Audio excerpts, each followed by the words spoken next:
Chers frères, en ce samedi saint, nous vivons avec Charles de Foucault à la fois le recueillement du désert, l'abandon, l'offrande totale de sa vie, ce sentiment d'avoir été un serviteur inutile, mais dans l'espérance de la résurrection. Il écrivait déjà à Nazareth, samedi saint, en ce jour de deuil, en ce lendemain de la Passion, en ce jour de silence, quelle pensée Jésus veut-il que j'aie? Quelle résolution veut-il que je prenne? Quel enseignement me donne-t-il? Tu es un serviteur inutile, tu dois faire de toutes tes forces, avec tout le soin de l'ardeur possible, non seulement tout ce qu'il commande, mais tout ce qu'il te conseille, si légèrement que ce soit, tout ce qu'il incline, si peu que ce soit, à te voir faire par amour, par obéissance, par imitation. C'est ainsi qu'il obéissait, lui Jésus, à la moindre indication de son Père.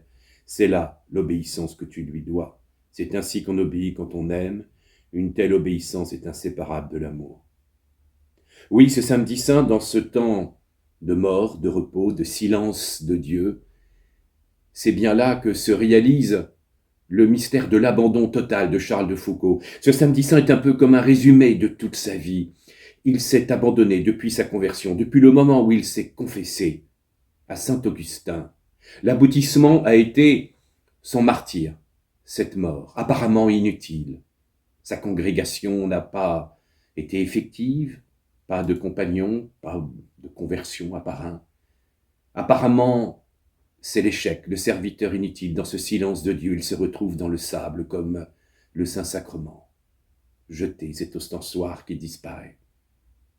Et pourtant, c'est à travers ce silence qu'il va y avoir la puissance de résurrection.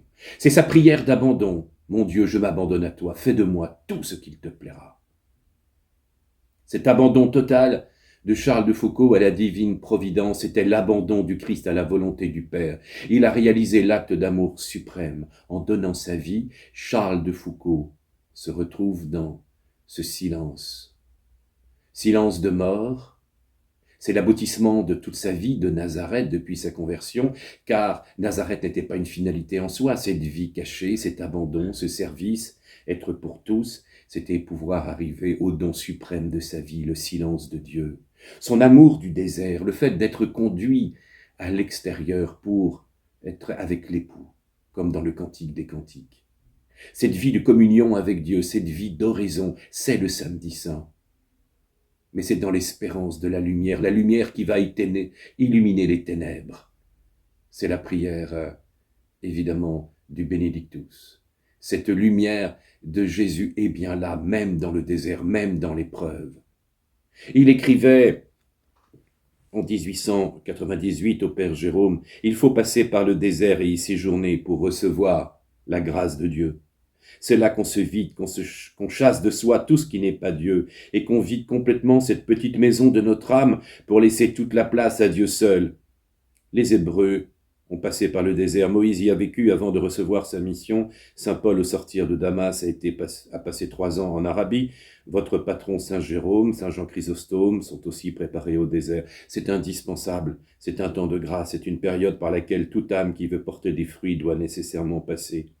Il faut ce silence, ce recueillement, cet oubli de tout le créé, au milieu desquels Dieu établit en elle son règne et forme en elle l'esprit intérieur, la vie intime avec Dieu. La conversion de l'âme avec Dieu dans la foi, l'espérance et la charité, et plus tard l'âme produira des fruits exactement dans la mesure où l'homme intérieur se sera formé en elle. Vous voyez, ce samedi saint, dans ce silence de Dieu, c'est l'acceptation aussi de cet amour infini de Dieu, c'est recevoir cet amour dans notre âme, c'est comprendre la puissance de la croix. Ce samedi saint, après la violence du vendredi saint, c'est comprendre avec Charles de Foucault que c'est dans la vie intérieure, la vie d'oraison, la vie cachée, que nous allons prendre notre force. C'est la méditation de Marie devant ce sacrifice ultime du Sauveur. Elle est dans la paix de Dieu, elle n'est pas anéantie, elle est dans l'espérance, mais c'est dans ce silence, c'est l'histoire de nos vies. Accepter les souffrances, parfois les deuils, les échecs. Les accepter dans la vie intérieure, dans ce temps d'oraison indispensable pour notre vie spirituelle. C'est cette communion avec le Seigneur dans ce silence pour se préparer au mystère de la résurrection. Le silence de Dieu, le silence de Nazareth, le silence du sacrifice. Et toute la vie de Charles de Foucault, c'est l'espérance de la lumière qui va illuminer nos ténèbres. Amen.